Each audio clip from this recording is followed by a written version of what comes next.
Dua orang wanita bersama seorang anak balita menangis histeris saat petugas datang di kawasan Cempaka Putih, Jakarta.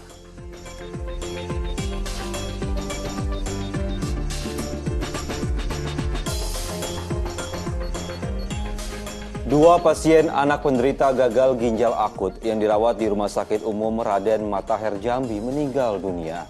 Satu pasien sempat menjalani cuci darah, tapi nyawanya tidak tertolong.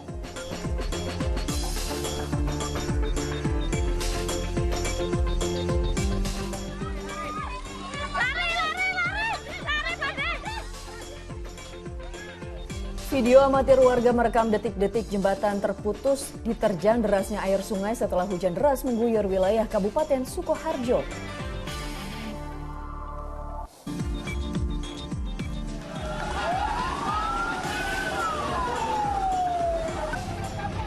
Kepanikan warga terjadi saat kebakaran hebat melanda sejumlah rumah di Tenggarong, Kalimantan Timur.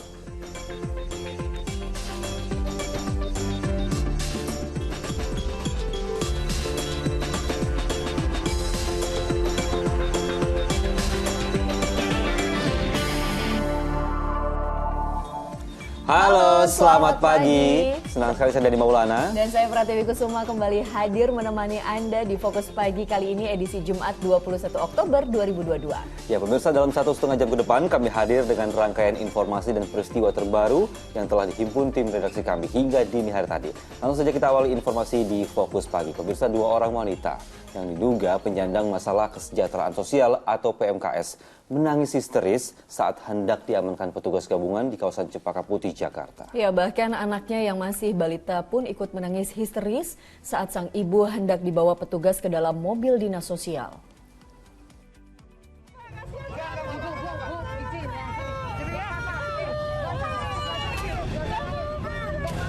Dua orang wanita bersama seorang anak balita ini menangis histeris saat didatangi petugas gabungan Satpol PP bersama Sudin Sosial di Jalan Ahmad Yani, Cempaka Putih, Jakarta. Mereka yang diduga merupakan penyandang masalah kesejahteraan sosial atau PMKS terus berusaha menolak saat hendak diamankan petugas. Mereka memohon agar tak terjaring razia.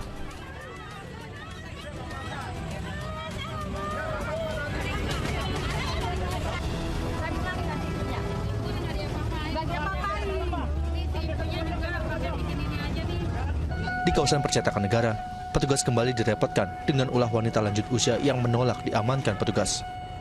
Setelah melakukan upaya negosiasi, wanita tua ini pun akhirnya bersedia masuk ke dalam mobil dinas sosial. Razia PMKS digelar lantaran keberadaan mereka dianggap mengganggu ketertiban umum. Kalau keberadaan mereka sebenarnya sangat mengganggu, karena istilahnya mereka di sini kan tidak mempunyai kependudukan. Nah, sementara kita kan sebagai aparat pemerintah kita harus menertibkan itu. Sehingga mereka pun juga namanya manusia kan harus kita manusiakan, Pak.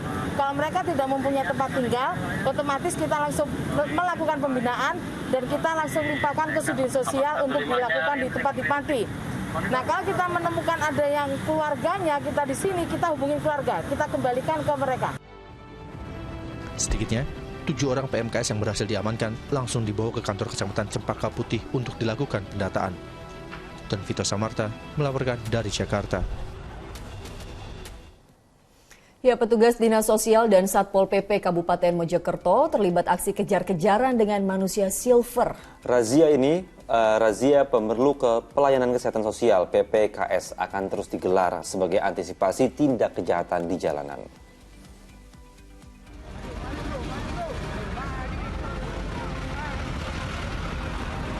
Beginilah upaya seorang pria untuk kabur saat razia pemerlu pelayanan kesejahteraan sosial atau PPKS di Kabupaten Mojokerto, Jawa Timur.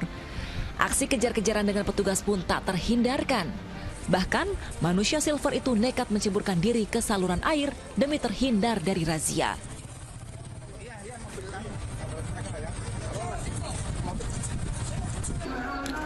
Manusia silver lain juga sempat bersembunyi di gang sempit. Namun petugas berhasil mengamankannya dan langsung dibawa ke dinas sosial. Dalam kegiatan kali ini, petugas juga menyasar gelandangan dan pengemis di sejumlah titik seperti di Simpang 4 Trowulan, Mojosari, dan Soko.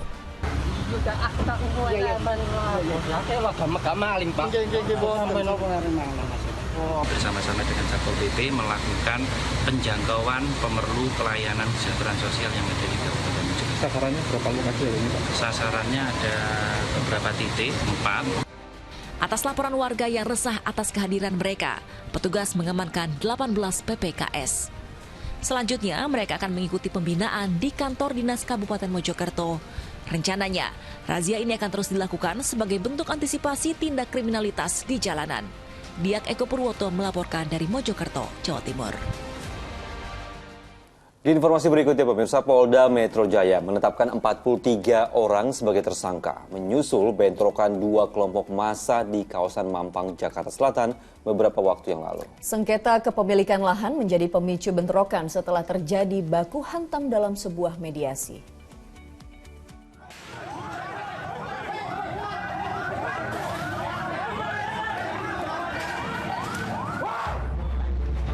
Polisi langsung menetapkan 43 orang sebagai tersangka bentrokan di kawasan Mampang, Jakarta Selatan. Penetapan tersangka atas mereka dari kedua belah pihak ini menyusul adanya gelar perkara dan alat bukti yang cukup untuk kepentingan penyidikan. Selain menahan para tersangka, penyidik juga menyita sejumlah barang bukti, mulai dari bongkahan batu, potongan kayu dan besi, kursi, serta beberapa peralatan lainnya. Peristiwa berawal dari adanya mediasi sengketa kepemilikan lahan yang berujung pemukulan dan penganiayaan, hingga kedua kelompok terlibat saling serang. Para tersangka kini mendekam di tahanan Mapolda Metro Jaya. Mereka terancam jeratan pasal berlapis tentang pengeroyokan dan penganiayaan dengan ancaman hukuman maksimal selama 9 tahun penjara. Telah menangkap dan menetapkan para pelaku sebagai tersangka sebanyak 43 orang. Yang mana kita hadirkan di sini mereka semua berawal dari adanya sengketa kepemilikan lahan. Sebelumnya, sejumlah orang luka-luka akibat bentrokan kelompok pemuda dan anggota sebuah ormas di sebuah kafe di kawasan Mampang, Jakarta Selatan.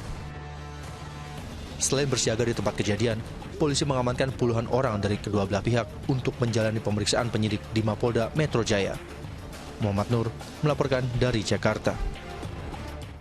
Kita beralih ke informasi lain, pemirsa. Jembatan penghubung Desa Gadingan di Kabupaten Sukoharjo, Jawa Tengah putus setelah hujan deras mengguyur wilayah tersebut. Ya, peristiwa ini terjadi saat warga tengah melintas sehingga suasana sempat panik.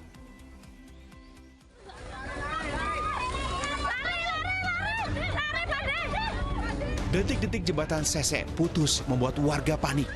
Dari video amatir, terlihat warga Gadingan berlarian ke tepi sungai karena sejumlah relawan yang sedang membersihkan sampah sempat hanyut terbawa arus. Jembatan putus akibat terjangan air Sungai Bengawan Solo setelah hujan deras mengguyur wilayah itu Rabu sore. Itu kemarin putusnya jam berapa, Pak? Jam 4:30 kalau tidak salah. Kurang lebih 4:30. Pak, itu pas saat kejadian ada yang lewatin atau cuma relawan yang membersihkan? Yang relawan yang membersihkan, termasuk saya. Membersihkan sampah nih, Iya. Terus ada yang 2 hanyut itu nggak apa-apa, Pak? Nggak apa-apa, Pak Walimin sama Pak Ramdan. Itu pakai pelampung itu, Pak? Iya, pakai pelampung. Bisa berenang juga ya itu ya? Pandai, dia pernah nyatang perahu. Tidak saja di Desa Gadingan, jembatan putus juga terjadi di daerah Ngepung yang merupakan penghubung antara Kelurahan Sangkrah, Solo dengan Desa Gadingan. Karena 2 jembatan telah putus, warga terpaksa melintasi jalur kereta api. Selain jalur kereta api, warga lain juga menggunakan jembatan dari anyaman bambu untuk memangkas waktu perjalanan. Heri Prasetyo melaporkan dari Kabupaten Sukoharjo, Jawa Tengah. Pemirsa, pasca kebakaran yang merobohkan kubah Masjid Jakarta Islamic Center pada Rabu sore, kepolisian telah memasang garis polisi di lokasi untuk memudahkan proses penyelidikan. Sejumlah barang bukti tengah diselidiki polisi. Kebakaran yang menimpa kubah Masjid Jakarta Islamic Center di Jakarta Utara Rabu sore menyebabkan kerusakan yang cukup parah pada bagian atap masjid.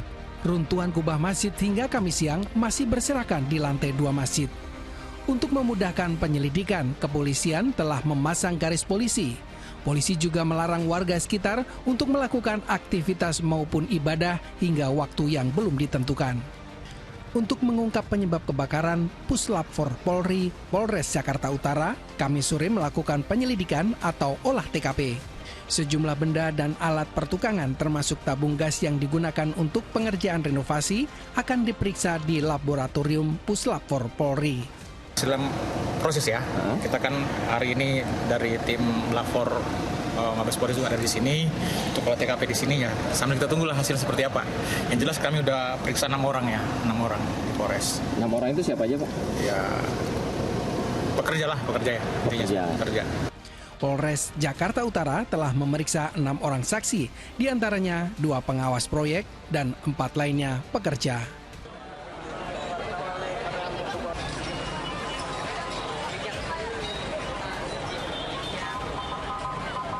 Kebakaran terjadi Rabu sore.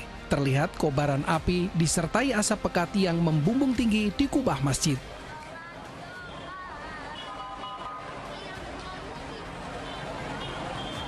Kuatnya tiupan angin serta banyaknya material yang mudah terbakar di bagian atap masjid membuat api membesar dengan cepat. Peristiwa tersebut terekam oleh kamera warga. Kala itu, serpihan api dari atas kubah berjatuhan. Kebakaran diduga terjadi saat sejumlah pekerja tengah merenovasi atap masjid.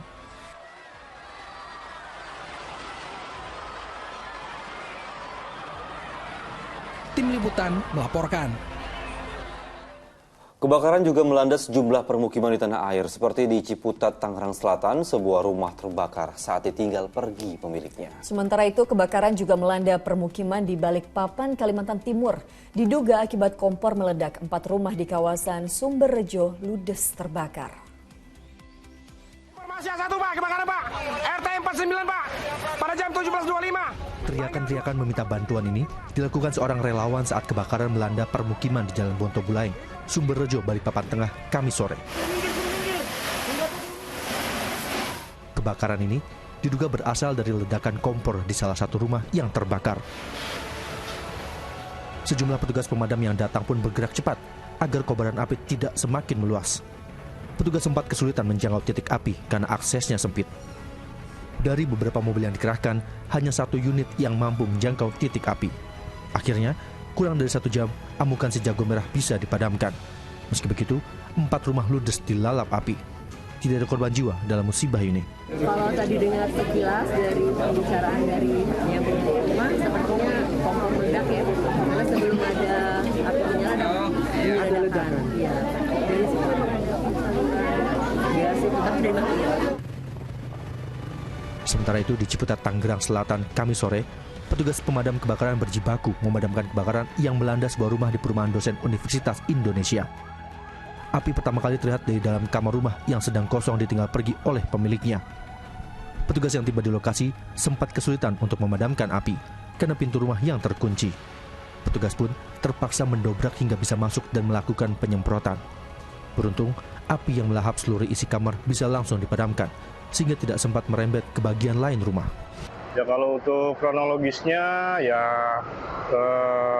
karena harus pendek listrik. Untuk kejadiannya tadi di jam 16.34 kita menerima laporan bahwa telah terjadi kebakaran di komplek dosen UI. Sebanyak 5 unit mobil pemadam kebakaran dikerahkan ke lokasi. Usai berjibaku selama 30 menit, api pun berhasil dipadamkan. Tim Liputan melaporkan. Di informasi lainnya, pemirsa, Rumah Sakit Cipto Mangunkusumo Jakarta melaporkan persentase angka kematian kasus gagal ginjal akut pada anak mencapai 63% dari 49 kasus. Sementara itu, 2 anak pasien gagal ginjal akut yang dirawat di RSUD Raden Matahir Jambi nyawanya tidak tertolong meski salah seorang di antaranya sempat menjalani cuci darah.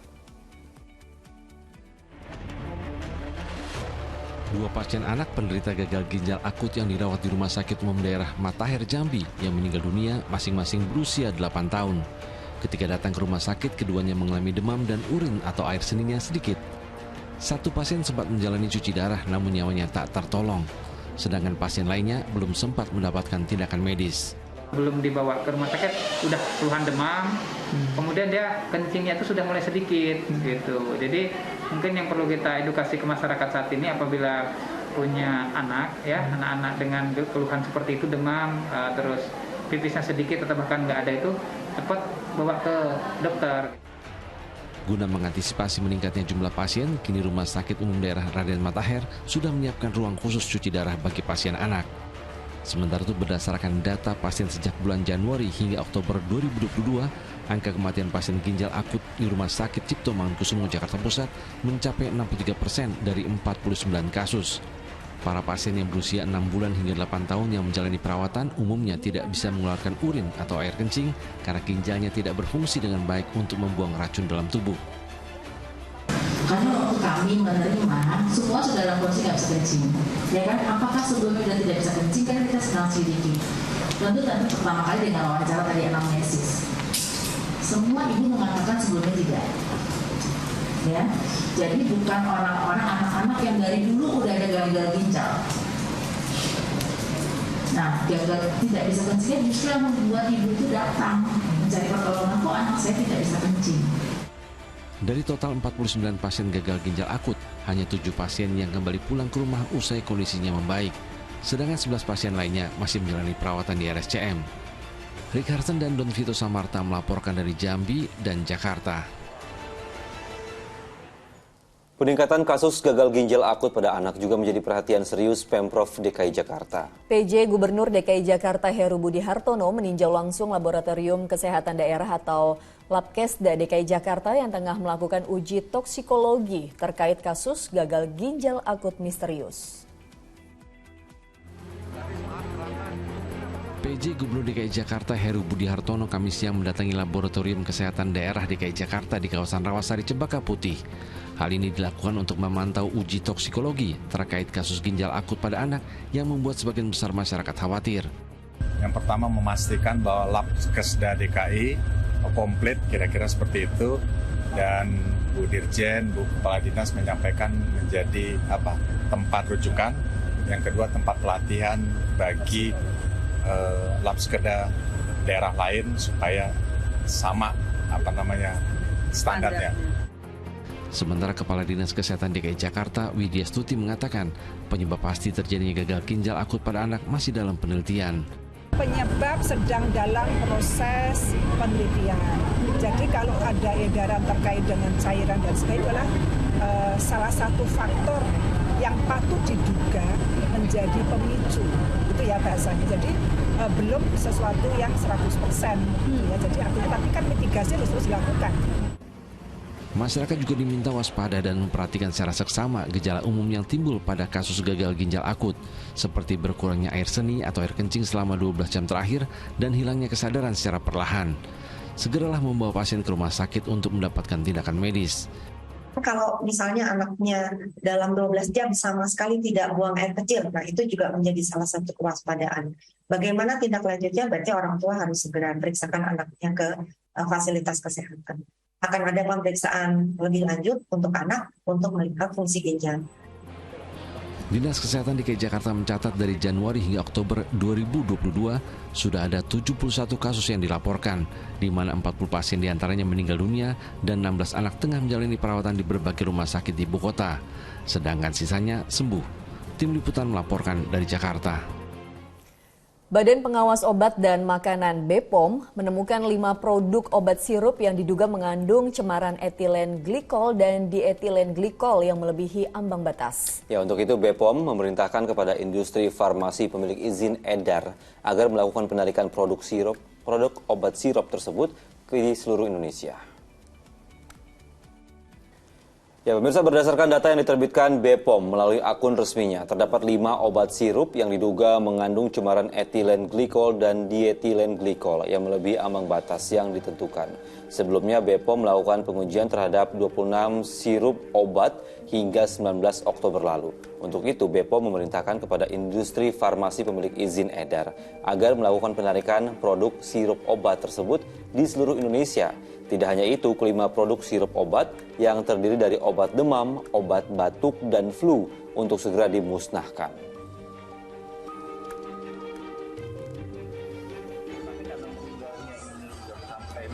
Sirup obatnya itu kita gak? Yang deteksi kita mungkin sekitar 35-an sebulan. Rumah sakit sana udah mulai agak penuh. Saya rasa yang menjaga lebih baik.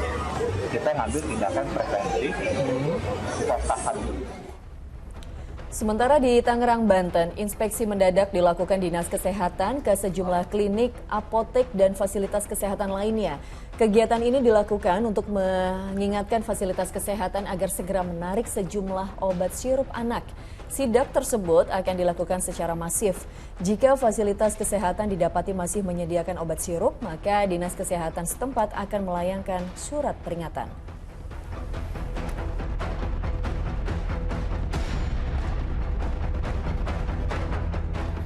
Ya pemirsa, kita jeda sejenak, Fokus Pagi akan hadir kembali dengan sejumlah informasi lainnya. Di antaranya adalah kepanikan warga terjadi saat kebakaran hebat melanda sejumlah rumah di Tenggarong, Kalimantan Timur. Informasi selengkapnya kami hadirkan usai jeda. Tetaplah bersama kami.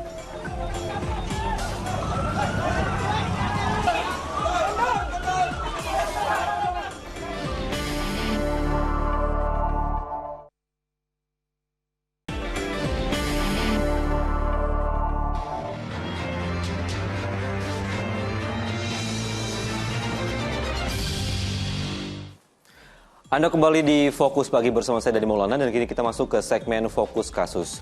Pemirsa, terkait proses hukum tragedi Kanjuruhan, Ketua Umum PSSI Muhammad Iryawan menjalani pemeriksaan selama 5 jam di Polda Jawa Timur. Selain Muhammad Iryawan, Wakil Ketua Umum PSSI Iwan Budianto juga turut diperiksa.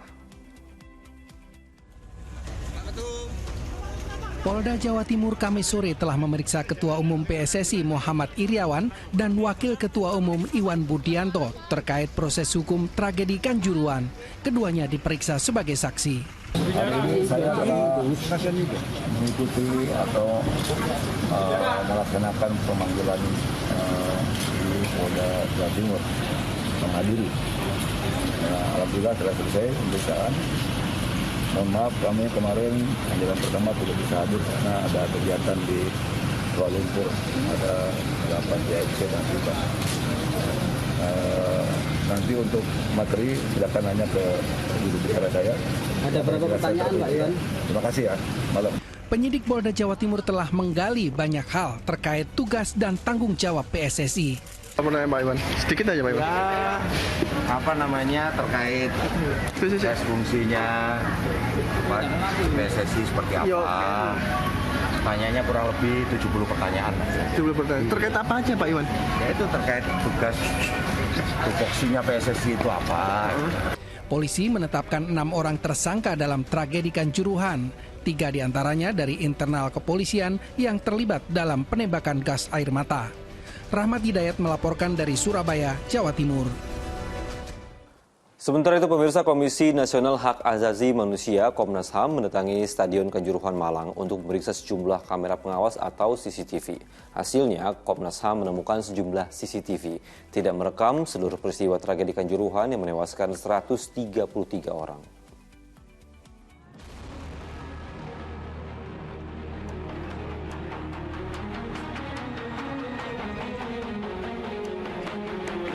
Komisioner Penyidikan dan Pemantauan Komnas HAM Kamis petang memeriksa Stadion Kanjuruhan Malang, Jawa Timur. Pemeriksaan terhadap kamera pengawas atau CCTV menjadi perhatian utama Komnas HAM, menyusul adanya kabar sejumlah video rekaman CCTV saat tragedi Kanjuruhan hilang. Selain meminta keterangan teknis CCTV, tim juga memeriksa langsung seluruh hasil rekaman CCTV. Hasilnya, 1 titik CCTV di halaman parkir tidak berfungsi normal karena kamera CCTV baru diganti sehari sebelum peristiwa terjadi. Begitupun dengan CCTV lain yang juga dilaporkan hilang. Dipastikan berfungsi normal dan menyimpan seluruh peristiwa yang terjadi. Jumat itu ada pergantian CCTV. Nah, karena ada pergantian CCTV, instalasinya kan harus diinstal IP-nya dan sebagainya. Tadi dijelaskan cukup detail. Nah, itu belum selesai, nggak kelar gitu. Dianya menginstal karena laptopnya blank dan sebagainya, lupa. Sementara, ribuan orang Aremania berunjuk rasa di depan gedung Balai Kota Kamis siang. Mereka menuntut pengusutan tuntas tragedi Kanjuruhan dengan transparansi penyelidikan kasus dan penegakan hukum seadil-adilnya. Nur Ramadan melaporkan dari Malang, Jawa Timur. Di informasi berikutnya, Jaksa Penuntut Umum menilai nota keberatan Ferdi Sambo telah menyentuh unsur pokok perkara yang seharusnya tidak disampaikan dalam nota keberatan. Hal itu disampaikan Jaksa Penuntut Umum dalam sidang lanjutan kasus pembunuhan Brigadir Yosua di Pengadilan Negeri Jakarta Selatan.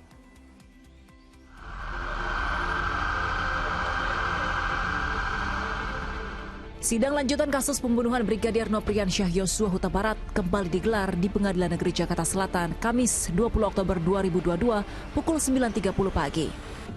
Dalam tanggapan atas eksepsi kuasa hukum terdakwa Ferdi Sambo, Jaksa Penuntut Umum menilai kuasa hukum terdakwa tidak memahami uraian yang dituangkan dalam surat dakwaan penuntut umum. Nota keberatan yang disampaikan dinilai telah menyentuh unsur pokok perkara yang merupakan materi untuk pembuktian sehingga Jaksa Penuntut Umum memilih tidak menanggapi nota keberatan tersebut. JPU juga meminta majelis hakim menolak keseluruhan dalil eksepsi terdakwa Ferdi Sambo dan melanjutkan perkara secara hukum.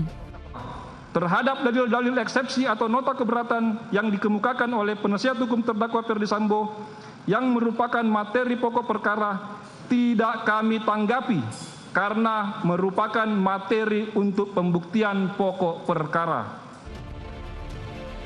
Pada sidang sebelumnya, kuasa hukum Ferdi Sambo menilai Jaksa Penuntut Umum tidak menguraikan peristiwa secara utuh dalam menyusun dakwaannya, antara lain tidak menguraikan peristiwa yang terjadi di Rumah Magelang. Sidang ditunda dan akan dilanjutkan dengan agenda putusan atas tanggapan Jaksa Penuntut Umum Rabu 26 Oktober mendatang. Ardi Kurniasandi melaporkan dari Jakarta. Dalam sidang kasus pembunuhan Brigadir Yosua dengan terdakwa Putri Chandrawati, Jaksa Penuntut Umum menyatakan telah menyusun dakwaan dengan jelas dan tegas, serta sudah memenuhi unsur formil dan material. Oleh karena itu, majelis hakim dimohon menolak nota keberatan kuasa hukum terdakwa. Sidang kasus pembunuhan Brigadir Yosua dengan terdakwa Putri Chandrawati kembali digelar di Pengadilan Negeri Jakarta Selatan Kamis pagi. Jaksa Penuntut Umum yang dijadwalkan memberi tanggapan atas nota keberatan kuasa hukum Putri menyatakan telah menyusun dakwaan dengan jelas dan tegas serta sudah memenuhi unsur formil dan material. Oleh karena itu, Jaksa Penuntut Umum meminta majelis hakim menolak eksepsi kuasa hukum Putri Chandrawati dan menerima surat dakwaan Jaksa Penuntut Umum. Setelah penuntut umum mencermati uraian eksepsi atau nota keberatan penasihat hukum terdakwa Putri Chandrawati, PD halaman 17 sampai dengan halaman 21, jelas dan tegas menguraikan materi pokok perkara yang bukan ruang lingkup dari eksepsi sebagaimana pasal 156 ayat 1 KUHP, sehingga penuntut umum tidak perlu menanggapinya. Sementara itu, kuasa hukum Putri Chandrawati tetap menilai dakwaan jaksa tidak disusun dengan cermat dan tidak mengurai peristiwa secara jelas. Namun demikian, mereka tetap akan menerima keputusan majelis hakim. Jadi kalau kita baca surat dakwaan kan seolah-olah perencanaan terjadi sejak masih di Magelang. Tetapi dakwaan sendiri menyebutkan ketika Bu Putri melapor kepada Pak Sambo di Saguling, kemudian Pak Sambo emosional, tetapi dengan kecerdasannya kemudian menenangkan diri dan setelah itu membuat rencana untuk menghabisi dan seterusnya. Kan begitu ceritanya. Tetapi jelas di situ bahwa rencana itu muncul di Saguling. Kalau ini berdasarkan dakwaan, tapi seolah-olah muncul juga di Magelang perencanaan itu. Jadi yang mana yang sebenarnya itu yang salah satu yang kita nilai inkonsisten dalam kaitan dengan dakwaan tersebut. Sidang putusan selah dengan terdakwa Putri Chandrawati dijadwalkan digelar kembali Rabu 26 Oktober 2022 mendatang. Teatrika Putri dan Oki Ardan melaporkan dari Jakarta. Terdakwa lainnya, Ricky Rizal, meminta majelis hakim membebaskan dirinya dari jerat hukum karena tidak terlibat dalam merampas nyawa korban. Permintaan ini disampaikan Ricky Rizal melalui kuasa hukumnya saat membacakan eksepsi atas dakwaan Jaksa Penuntut Umum di Pengadilan Negeri Jakarta Selatan. Saat menyampaikan eksepsi atas dakwaan Jaksa Penuntut Umum atau JPU di Pengadilan Negeri Jakarta Selatan, tim kuasa hukum Ricky Rizal menilai dakwaan JPU terhadap kliennya tidak cermat dan tidak lengkap. Tidak hanya itu, yang paling substansi adalah dakwaan jaksa banyak berdasarkan asumsi semata. Menurut tim kuasa hukum, Ricky tidak mengetahui penyebab pertengkaran antara Kuat Ma'ruf dan Yosua. Ricky juga tidak mengetahui adanya rencana pembunuhan terhadap Yosua. Itu banyak dilakukan, semua sebagian besar adalah asumsi. Apa aja itu, Bang? Contoh, Dia bilang kejadian di Magelang pada saat saudara Ricky mengamankan senjata milik Joshua. Penyebabnya adalah ada pertengkaran antara Joshua dengan Kuat Ma'ruf. Menanggapi eksepsi Ricky Rizal, Jaksa Penuntut Umum memohon agar majelis hakim menolak eksepsi dan melanjutkan persidangan dengan pemeriksaan saksi-saksi. Terkait materi pokok perkara yang juga menjadi keberatan pengacara Ricky Rizal, Jaksa Penuntut Umum tidak mau menanggapi karena merupakan materi pembuktian pokok perkara.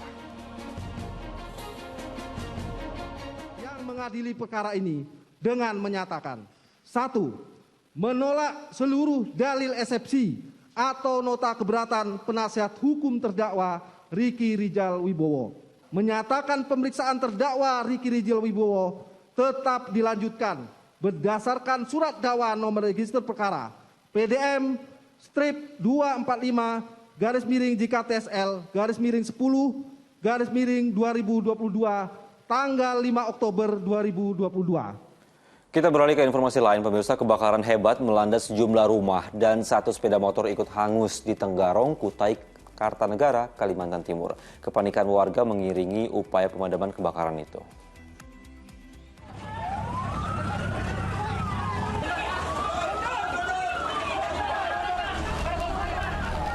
Api yang berkobar hebat ini membuat warga panik untuk selamatkan diri dan barang berharga mereka.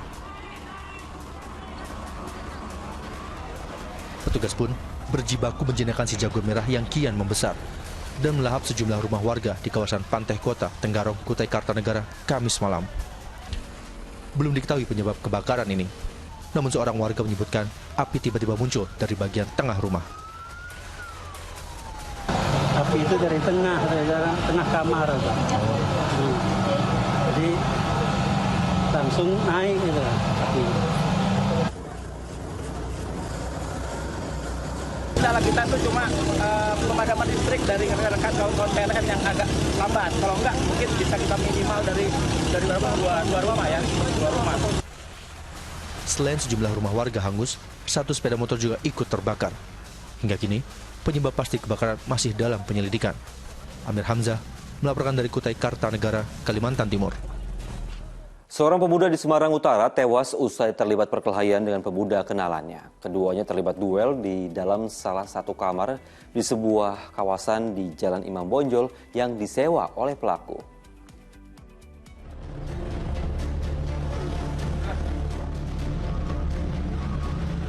Petugas menggelar olah TKP dan memasang garis polisi di kamar sebuah hotel tempat terjadinya duel maut menggunakan senjata tajam di kawasan Jalan Imam Bonjol, Kota Semarang, Kamis siang. Perkelahian diawali kedatangan korban di kamar yang disewa pelaku, lalu keduanya berkelahi menggunakan senjata tajam. Namun korban kalah dan terkapar bersimbah darah akibat tusukan. Korban sempat dilarikan ke rumah sakit Karyadi oleh 2 orang pria, namun nyawanya tak tertolong. Kedua pria itu sudah ditangkap polisi dan tengah menjalani pemeriksaan. Sementara pelaku, seorang pria yang sudah diketahui identitasnya, melarikan diri usai terlibat duel dengan korban. Jadi berdasarkan keterangan 2 orang ini bahwa mereka mengantarkan korban dari hotel menuju Karyadi atas perintah seseorang yang namanya sudah kami pegang, untuk yang terduga merupakan pelaku, untuk mengantarkan kondisi korban yang sudah kritis dari hotel menuju ke Karyadi. Dan saat ini nama pelaku sudah kita pegang, nanti masih kita dalami keberadaannya. Polisi telah memeriksa sejumlah saksi termasuk pegawai hotel. Polisi juga mengultimatum pelaku agar segera menyerahkan diri lantaran identitasnya sudah diketahui. Agus Hermanto melaporkan dari Semarang, Jawa Tengah. Sempat dicari oleh rekannya, seorang pria ditemukan tewas di dalam tandon penampungan air sebuah kolam renang umum di kawasan Setiabudi, Kota Bandung. Sebelumnya korban diketahui sedang memperbaiki kerusakan pada radar otomatis pompa air di dalam toren itu.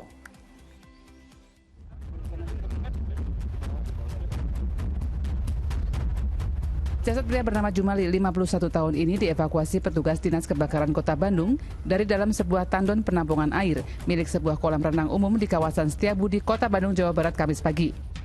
Petugas harus menggunakan alat derek untuk menurunkan jasad korban dari atap setelah berhasil dievakuasi dari dalam tandon.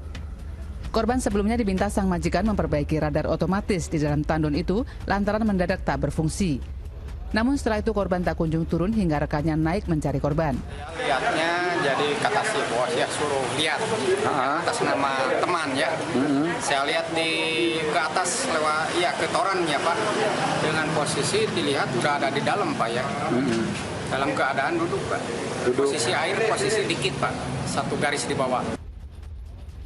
Meski kronologi sebelum kejadian telah diketahui, namun polisi tetap memeriksa sejumlah saksi untuk memastikan penyebab kematiannya. Untuk dugaan sementara, kami belum bisa menyampaikan. Ada beberapa senario yang mungkin bisa dikatakan penyebab kematiannya. Apakah dari situ, atau karena kehabisan oksigen karena banyak air ya, atau mengisap air kita tenggelam, atau mungkin kemungkinan lain kami belum bisa pastikan. Menunggu hasil otopsi oleh kedokteran forensik di Rumah Sakit Sartika Asi. Jasad korban dibawa petugas ke Rumah Sakit Bayangkara Sartika Asih Bandung untuk diotopsi sebelum diserahkan pada pihak keluarga. Muhammad Rizal melaporkan dari Bandung, Jawa Barat. Seorang bocah laki-laki di Magetan, Jawa Timur ditemukan tewas di kamar mandi. Kuat dugaan korban tewas akibat tersengat listrik dari mesin pompa air. Aparat Polsek Barat dan tim medis memeriksa kondisi jenazah bocah berusia 8 tahun yang tewas di kamar mandi rumahnya di Desa Purwodadi, Kabupaten Magetan, Kamis pagi. Selain memeriksa jasad bagian luar, polisi juga melakukan olah tempat kejadian perkara serta memeriksa sejumlah saksi. Hasilnya, korban Herdian meninggal dunia akibat tersengat listrik pompa air. Dugaan itu diperkuat saat ditemukan luka bakar di kaki kiri pelajar kelas 2 SD itu dan adanya aliran listrik pada mesin pompa air. Meski sempat dibawa ke rumah sakit, namun nyawa korban tidak tertolong. Ada kabel yang konslet, yang langsung juga airnya juga ada setrumnya, akhirnya yang bersangkutan kena setrum karena mandi di situ. Akhirnya ada dari Pak Puhnya datang, akhirnya mematikan sanyu, baru menolong korban. Karena murni tewas akibat tersengat listrik, jenazah korban langsung diserahkan ke pihak keluarga untuk dimakamkan. Dirgo Siono melaporkan dari Magetan, Jawa Timur. Pemirsa, seorang wanita muda di Bengkulu diringkus polisi karena menjadi spesialis pencuri ponsel dengan modus berpura-pura meminjam ponsel korbannya. Sementara itu di Klaten, Jawa Tengah, aksi pencurian ponsel di halaman parkir sebuah toko terekam kamera pengawas.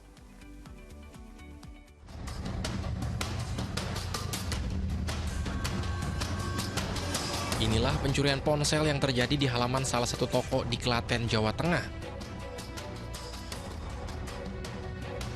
Gerak-gerik pelaku mencuri ponsel milik korbannya yang tertinggal di dashboard sepeda motor ini terekam kamera pengawas CCTV.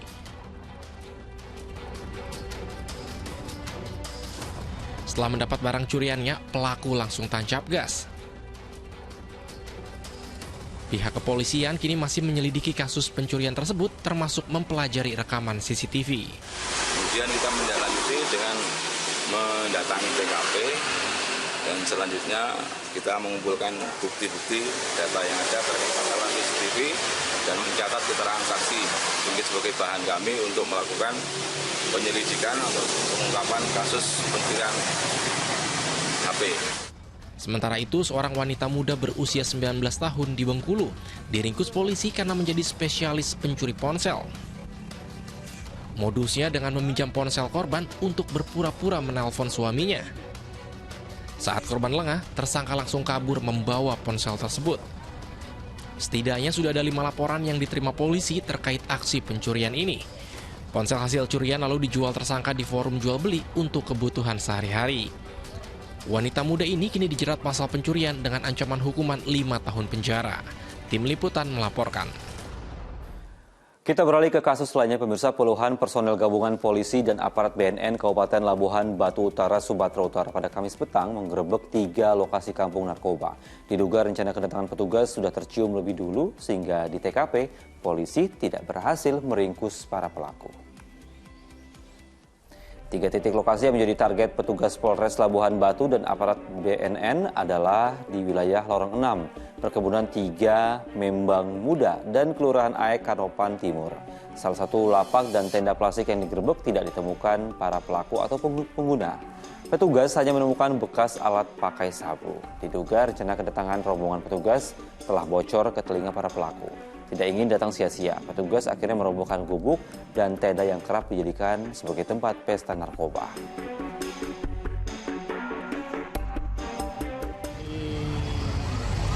Kampung Baru dan di Lorong 6, ya, dengan hasil kita tidak menemukan tersangka atau penyalahguna narkotika, tapi kita berhasil merobohkan gubuk-gubuk sebanyak 10 dan hasil yang kita temukan adalah ini.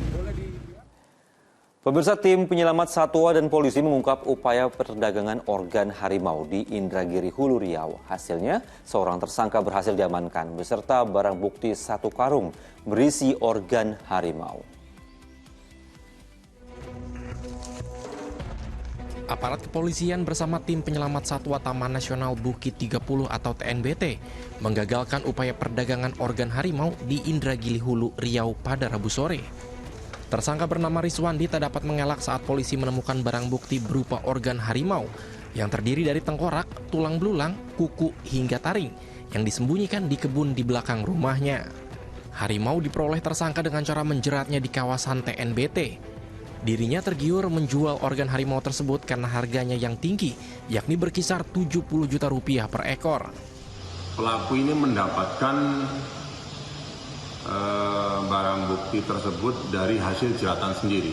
Jadi pelaku yang menjerat sendiri, dan selama ini diakuinya sudah 3 kali dia melakukan menjerat. Akibat perbuatannya, tersangka kini dikenai Undang-Undang tentang Konservasi Sumber Daya Alam dengan ancaman hukuman 5 tahun penjara serta denda 100 juta rupiah. Ahmad Dison melaporkan dari Indragiri Hulu, Riau. Kita kembali jeda sejenak pemirsa, Fokus Pagi akan hadir kembali dengan sejumlah informasi lainnya. Di antaranya adalah seorang remaja putri yang baru pulang mengaji meninggal dunia usai ditusuk orang tak dikenal di jalan di dekat rumahnya di Cimahi, Jawa Barat. Fokus Pagi segera kembali.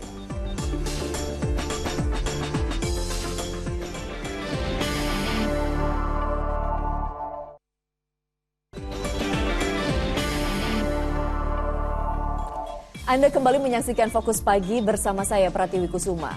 Pemirsa, seorang remaja putri berusia 12 tahun yang baru pulang mengaji tiba-tiba ditusuk orang tak dikenal di jalanan dekat rumahnya dan membuat nyawanya melayang. Sebelum korban terbunuh, CCTV di lingkungan rumah sempat merekam terduga pelaku yang sedang melancarkan aksi kejinya.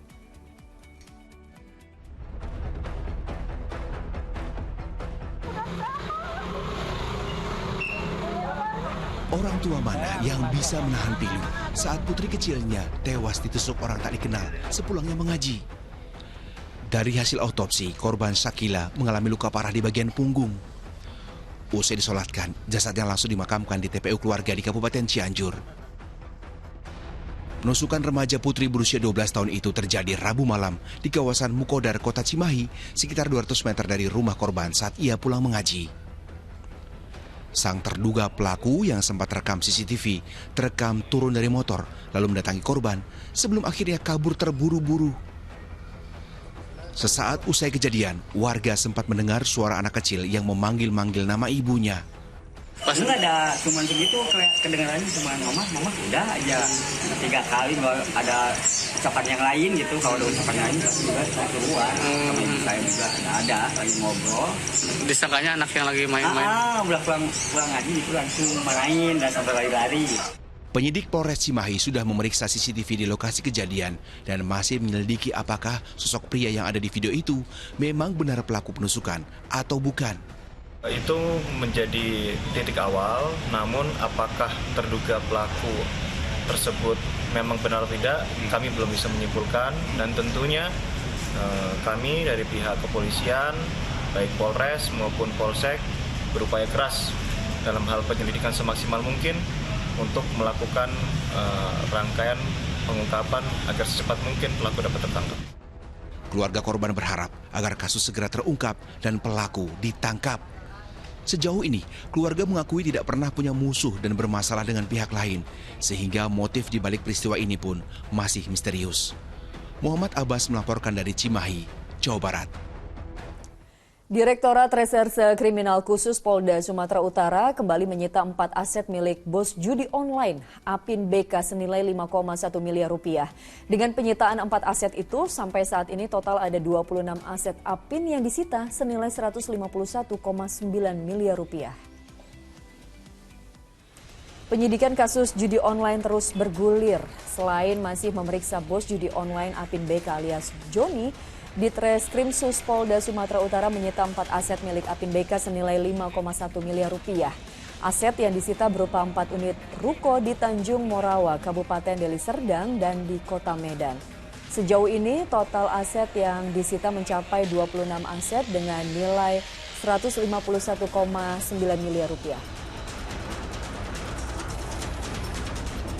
Dari proses penyitaan yang dilakukan oleh penyidik itu sebanyak 26 aset milik tersangka Joni alias Apin BK. Dari 26 aset yang sudah dilakukan penyitaan, total sebanyak 151,995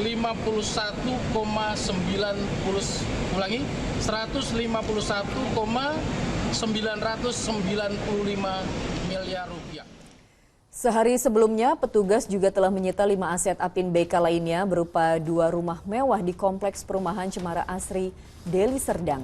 Rumah yang sudah tak berpenghuni ini diperkirakan bernilai 51 miliar rupiah.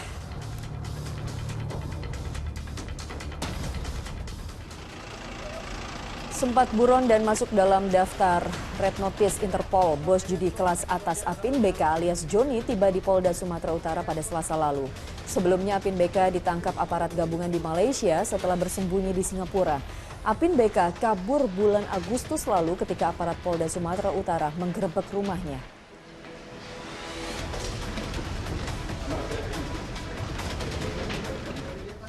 Kita ke informasi lain, pemirsa. Hendak menyeberangi rel kereta, seorang wanita lanjut usia yang sudah berkurang pendengarannya tertabrak kereta jarak jauh.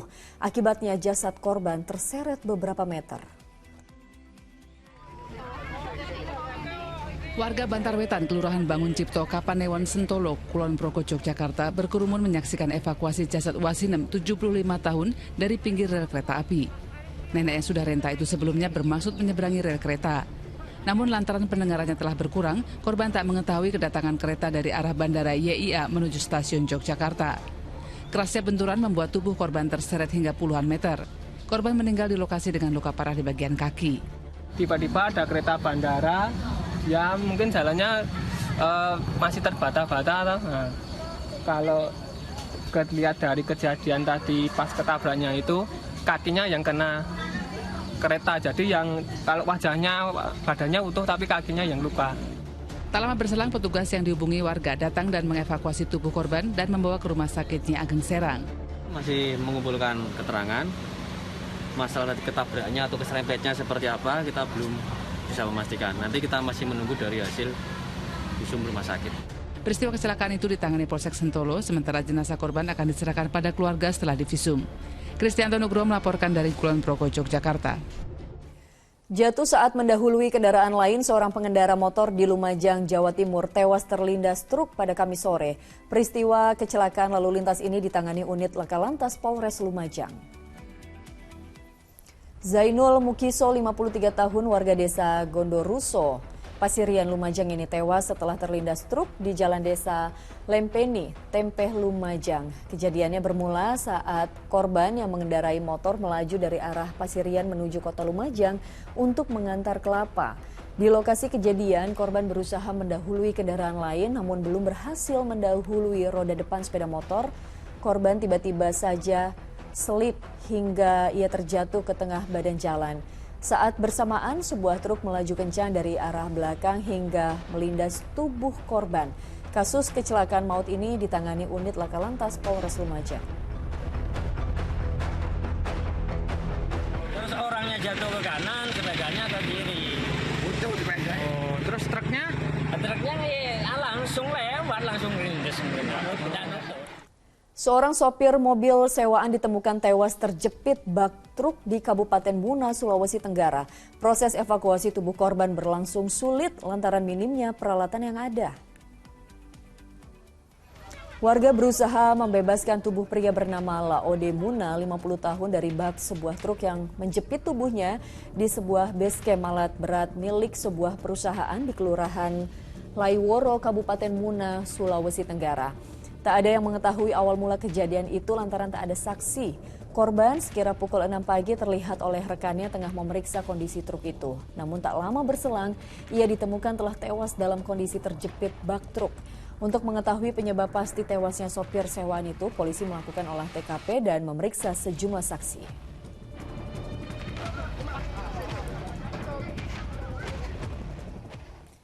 Diduga tidak mengetahui kondisi jalan sekitar, sebuah truk kontainer di Sumedang, Jawa Barat menabrak jaringan kabel telepon hingga menjuntai ke jalan. Akibat insiden ini, arus lalu lintas di sekitar lokasi kejadian sempat terganggu.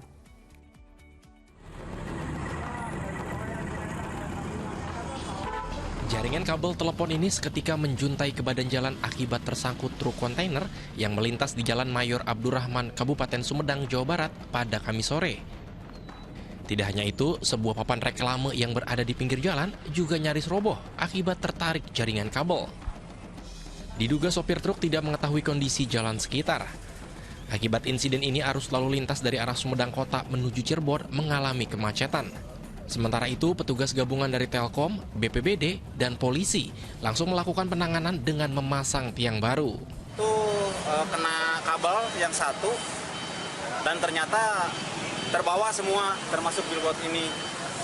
Nah, tindakan yang kami lakukan sementara ini berkoordinasi dengan pihak kepolisian untuk mengatur lalu lintas karena lumayan membuat macet kendaraan.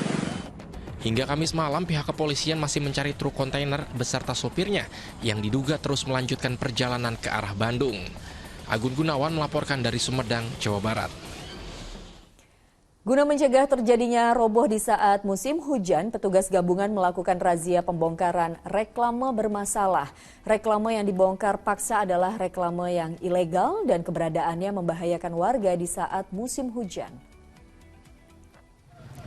Petugas gabungan yang terdiri dari Pol PP Jakarta Timur, TNI Polri, Pemadam Kebakaran, SDA serta PPSU menertibkan papan reklame di wilayah Pondokopi, Durensawit, Jakarta Timur semalam.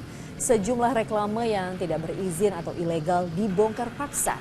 Tidak hanya itu, reklame yang keberadaannya membahayakan warga, terutama di musim hujan dan angin kencang, juga ikut dirobohkan. Pembongkaran digelar lantaran adanya keluhan dari masyarakat serta antisipasi dampak yang ditimbulkan akibat hujan angin. Masalah di Jakarta ini ada beberapa tetapi kita mengklasifikasi dulu mana-mana yang paling berbahaya dan mana-mana yang harus mendapatkan prioritas kerawanan, di mana dalam hal ini kita mendapatkan data dari Dinas Cipta Karya, kemudian data monitoring. Kita beralih ke informasi lain, Yayasan Pundi Amal Peduli Kasih YPP Indosiar SCTV menggelar kegiatan bersih-bersih sekolah anak berkebutuhan khusus di wilayah Parung, Kabupaten Bogor, Jawa Barat.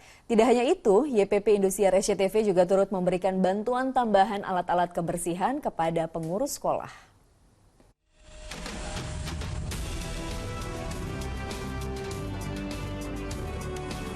Aksi bersih-bersih Wisma dan Sekolah Anak Berkebutuhan Khusus Yayasan Bakti Luhur dan Wisma Kasih Aba di Desa Curug, Kecamatan Gunung Sindur, Parung, Kabupaten Bogor, dilakukan tim Yayasan Pundi Amal Peduli Kasih YPP Indosiar SCTV dan Yayasan Bahtera Maju Indonesia. Sebagai wujud toleransi antar umat beragama, tim yang terlibat merupakan tim lintas agama. Selain ruang kelas dan wisma, bersih-bersih juga dilakukan hingga kamar kecil atau WC. Tak hanya itu, penyemprotan cairan disinfektan juga dilakukan guna mengantisipasi penyebaran virus corona. Mengucapkan terima kasih kepada YPP SCTV Indosiar, dan JBMI atas kegiatan bersih-bersih di tempat sekolah dan wisma kami untuk anak-anak berkebutuhan khusus, dan juga berupa sarana paket alat kebersihan. Kegiatan seperti ini dinilai akan memberikan manfaat bagi anak-anak berkebutuhan khusus yang ada di sini. Kami mengucapkan terima kasih kepada YPP, SCTV, dan Indosiar yang telah membantu terlaksananya kegiatan kebersihan lingkungan di wisma kami.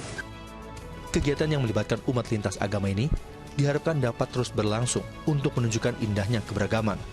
Tak hanya itu, hal ini juga dapat membuat anak-anak berkebutuhan khusus lebih nyaman tinggal di wisma. Asep Solihin melaporkan dari Kabupaten Bogor, Jawa Barat. Terpergok warga saat mencuri sepeda motor, seorang pria memohon agar tak menjadi bulan-bulanan masa. Informasi selengkapnya kami hadirkan usai jeda di Fokus Pagi.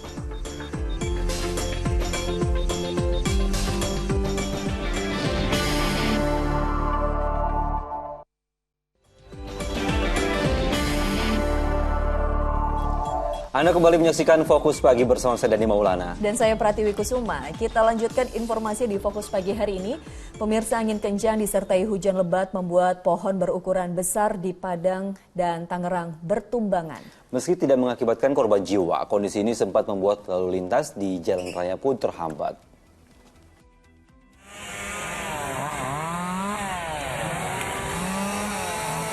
Petugas gabungan BPBD memotong batang dan dahan pohon akasia yang tumbang di Jalan Sitanala, Kota Tangerang, Banten usai diterjang angin kencang dan hujan. Pohon tumbang menimpa gerobak pedagang gorengan yang berada di pinggir jalan. Akibat kejadian ini, kemacetan panjang menuju Bandara Soekarno-Hatta dan sebaliknya sempat terjadi. Insiden serupa juga terjadi di Jalan Joni Anwar Nanggalo, Padang, Sumatera Barat. Satu pohon mahoni setinggi 20 meter tumbang Kamis pagi akibat diterpa angin kencang. Beruntung ketika peristiwa terjadi, tidak ada warga atau pengendara yang melintas hingga tidak menimbulkan korban jiwa. Untuk memudahkan evakuasi, batang pohon dipotong menjadi bagian kecil. Alhamdulillah semuanya dapat lancar karena pohon ini menghalang jalan, dan ketika kita tidak evakuasi maka untuk orang berpergian aktivitas pagi hari bekerja akan terjadi kemacetan. Tak berselang lama, pohon yang tumbang bisa dipindahkan dan Jalan Joni Anwar sudah bisa dilalui kendaraan. Tim Liputan melaporkan. Ruang kelas SD Negeri Sukaratu 1 ambruk saat kegiatan belajar mengajar sedang berlangsung. Sebelumnya seluruh siswa telah dipindahkan karena telah ada tanda-tanda ruang itu akan ambruk. Udah ketangkap ya? Atap salah satu ruang kelas SD Negeri 1 Sukaratu Kabupaten Tasikmalaya ambruk. Peristiwa tersebut terjadi setelah kawasan tersebut diguyur hujan lebat. Siswa dan siswi kelas 4 yang menempati ruang kelas tersebut sebelumnya telah dipindahkan karena ada tanda-tanda ruang kelas akan ambruk. Kondisi yang hampir serupa juga terjadi di ruang kelas 3, namun ruang kelas tersebut masih bisa digunakan untuk kegiatan belajar mengajar.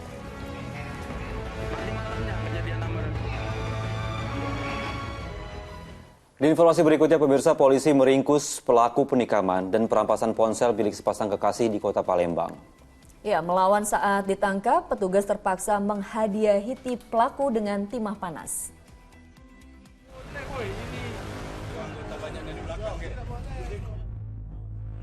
Sambil meringis kesakitan di kursi roda, pria bernama Henry ini digelandang polisi ke Mapolrestabes Palembang. Pria berusia 31 tahun itu merupakan pelaku penikaman dan perampasan ponsel milik sepasang kekasih di Kota Palembang. Tersangka sempat menghilang sejak aksi kejahatan yang viral di media sosial. Namun, pengejaran polisi membuahkan hasil. Ia ditangkap di tempat persembunyiannya di kawasan 340 Palembang. Melawan saat ditangkap, polisi terpaksa menghadiahi tersangka dengan timah panas. Polrestabes Palembang, khususnya unit operasional Bidum, berhasil mengamankan satu orang pelaku. Dia kita kenakan pasal 365, sesuai dengan kekerasan. Korbannya ini sedang, awalnya kronologis itu korban sedang berteduh ya. Kejadian berawal saat kedua korban tengah berteduh dari hujan di sebuah toko bangunan 16 Oktober lalu. Tersangka yang menggunakan penutup wajah menghampiri keduanya dan meminta sejumlah uang. Namun karena tidak diberikan uang, pelaku merampas 2 unit ponsel serta menikam keduanya dengan senjata tajam. Akibatnya, kedua korban mengalami luka di bagian pipi dan dada. Atas perbuatannya, tersangka dijerat pasal tentang pencurian disertai kekerasan dengan ancaman hukuman maksimal 9 tahun penjara. Dedi Irwansyah melaporkan dari Palembang. Terekam CCTV, seorang pria yang gagal mencuri sepeda motor di Bekasi, Jawa Barat ditangkap warga. Sementara di Malang, Jawa Timur, berpura-pura meminjam motor, seorang pria justru membawa kabur sepeda motor milik rekannya.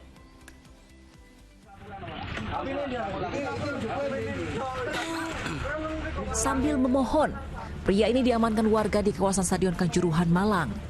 Ia ditangkap setelah terpergok warga saat mencuri sebuah sepeda motor. Untuk menghindari amukan massa, pelaku diamankan di pos jaga Stadion Kanjuruhan untuk selanjutnya dibawa ke Mapolres Malang. Pelaku yang merupakan rekan korban berpura-pura meminjam sepeda motor milik korban. Namun, sepeda motor korban justru dibawa kabur oleh pelaku. Saya diteriakin, masalah apa mas?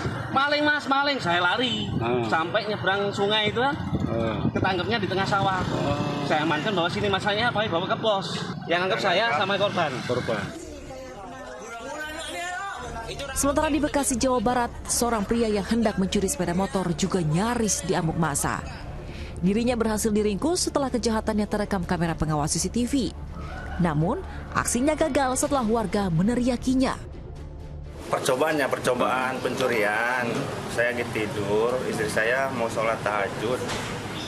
Habis ngambil air wudhu, bangun, terus nengok monitor CCTV. Pas ada orang yang mundur mandir lah, pakai helm apa, terus bangunin saya. Diduga, pelaku telah menjalankan aksinya lebih dari 1 kali. Pasalnya, dalam waktu berdekatan, kejahatan serupa terjadi di Kali Abang Poncol, Kecamatan Bekasi Utara, Kota Bekasi, Jawa Barat. Pelaku langsung dibawa ke kantor polisi dengan sejumlah barang bukti, seperti sepeda motor yang nyaris dicuri, rekaman CCTV, serta kunci letter T. Tim Liputan melaporkan. Di informasi lainnya, pemirsa, hiu paus sepanjang 4 meter terdampar dan terperangkap jaring nelayan Payang, Bandar Lampung pada Kamis sore. Ya, hiu paus tersebut akhirnya berhasil dilepaskan setelah nelayan terpaksa harus merobek jaring miliknya.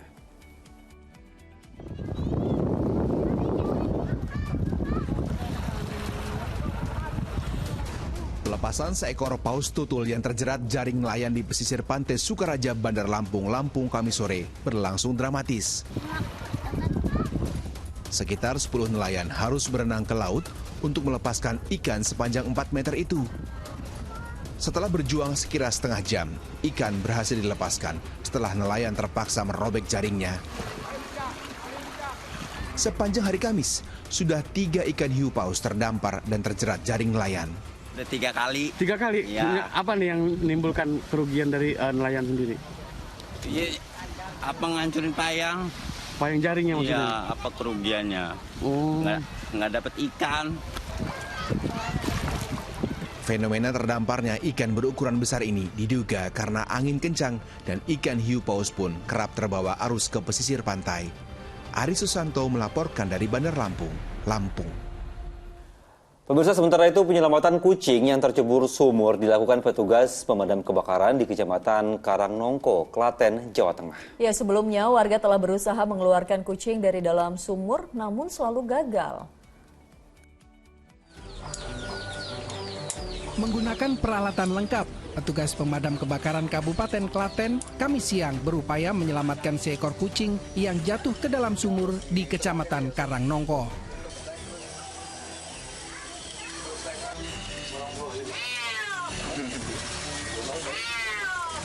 Upaya evakuasi membutuhkan waktu sekitar 45 menit dan kucing berhasil dikeluarkan dalam kondisi hidup.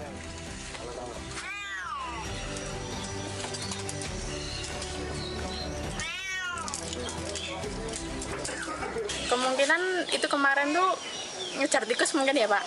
Terus lompat, nggak nyampe terus nyemplung sumur. Entah kenapa penyebab kucing itu tercebur sumur, namun diduga terjadi saat kucing sedang mengejar tikus. Keberadaan kucing semula diketahui warga yang mendengar suara dari dalam sumur. Krisna Agung melaporkan dari Kabupaten Klaten, Jawa Tengah.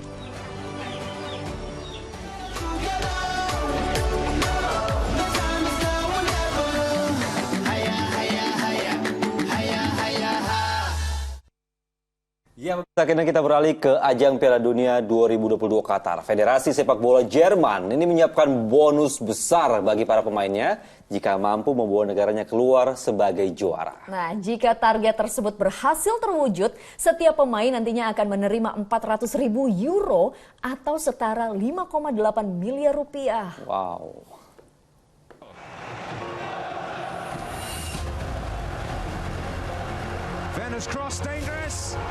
Berbagai cara akan dilakukan tim nasional Jerman demi bisa memenuhi ambisi menjadi juara di pesta sepak bola terakbar 4 tahunan Piala Dunia. Federasi Sepak Bola Jerman DFB menjanjikan bonus besar bagi para pemain jika kembali mampu membawa Die Mannschaft menduduki podium tertinggi. Tak tanggung-tanggung, Thomas Müller dan kawan-kawan nantinya akan menerima 400.000 euro atau setara 5,8 miliar rupiah jika sukses membawa Jerman juara di Piala Dunia 2022 Qatar. Angka yang ditawarkan kali ini jauh lebih besar jika dibandingkan saat Jerman memenangi Piala Dunia 2014 yang hanya 300.000 euro per orang. Cara ini dilakukan untuk memotivasi para pemain timnas Jerman agar bisa menebus kegagalan di Piala Dunia 2018 lalu di Rusia. Pasalnya pada perhelatan 4 tahun lalu, Jerman yang berstatus sebagai juara bertahan justru harus rela dipermalukan oleh lawan-lawannya. Jerman yang kala itu dipimpin oleh Joachim Löw secara tak terduga menjadi juru kunci di grup F di bawah Swedia, Meksiko, dan Korea Selatan. Namun pada gelaran kali ini, langkah Jerman untuk menjadi juara juga diprediksi tidak akan mudah. Skuad asuhan Hansi Flick sudah harus bergabung di dalam grup neraka bersama Spanyol, Costa Rica, dan raksasa Asia, Jepang. Di informasi lainnya, Yayasan Pundi Amal Peduli Kasih YPP Indosiar SCTV kembali melakukan kegiatan sosial di bidang pendidikan, kali ini penyuluhan literasi media. Ya, penyuluhan ini pemirsa melibatkan ratusan siswa dari SD Negeri Srengseng 03 Jakarta Barat. Yayasan Pundi Amal Peduli Kasih YPP Indosiar SCTV kembali melakukan kegiatan penyuluhan literasi media di Sekolah Dasar Negeri Srengseng 3 Jakarta Barat. Penyuluhan yang dilakukan dengan 2 sesi ini melibatkan 283 siswa yang terdiri dari siswa kelas 1 sampai kelas 6. Kegiatan ini mendapat respon positif dari para guru. Mereka berharap kegiatan ini dapat dilaksanakan di seluruh sekolah yang ada di Indonesia agar siswa dapat membatasi dan menyaring dalam menggunakan internet. Kami mengucapkan terima kasih telah memberikan edukasi kepada siswa-siswi SDN Srengseng 03 pagi terkait filter ya pada era digital ini. Jadi anak-anak kami di SDN Srengseng 03 pagi mengetahui batasan-batasan yang harus dilakukan ketika mereka mengakses internet.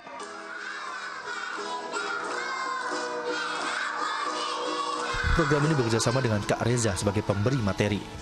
Penyampaian penyuluhan dilakukan dengan dongeng dan musik agar siswa lebih tertarik, antusias, dan semangat mengikuti penyuluhan. Selain itu, YPP juga membawa mobil Weli atau wahana edukasi keliling, yakni berisi buku bacaan. Tim Liputan melaporkan. Ya pemirsa, usai sudah Fokus Pagi hari ini, tetap kencangkan protokol kesehatan. Saksikan info terkini juga corona hanya di video. Unduh aplikasinya sekarang. Dan pemirsa, ayo dukung operasi katarak, hernia, donor darah, dan hitan gratis bagi warga yang tidak mampu di sejumlah tempat di Indonesia. Sampaikan kepedulian kita melalui rekening BCA di nomor 162-633-8888 atas nama Yayasan Pundi Amal Peduli Kasih. Kepedulian kita, harapan mereka.